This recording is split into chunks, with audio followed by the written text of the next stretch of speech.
মূসা নবী একদিন আল্লাহকে জিজ্ঞেস করলেন, আল্লাহ, আচ্ছা তুমি যে খুশি হও এটা আমরা বুঝবো কিভাবে?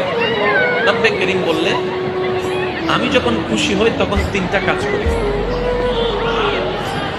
ধরে আমি রব যখন খুশি হই তখন তিনটা কাজ করি। এই তিনটা কাজের কোনো একটি দেখলেই বুঝতে পারবে আমি রব খুশি হয়েছি। ইমানদার ভাই, রবের প্রেমিকরা আওয়াজ দিয়ে বলুন তো কয়টা কাজ?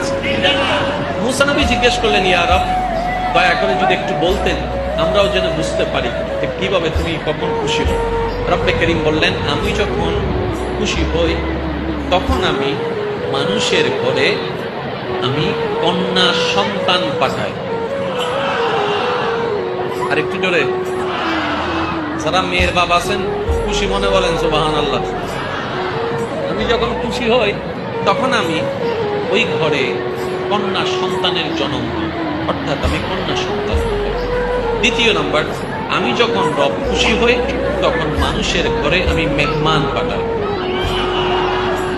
গেল একটা হচ্ছে কন্যা সন্তান, আর একটা হচ্ছে। তৃতীয় নাম্বার, আমি রব যখন খুশি হই তখন আমি আকাশ থেকে বৃষ্টি বর্ষণ করি।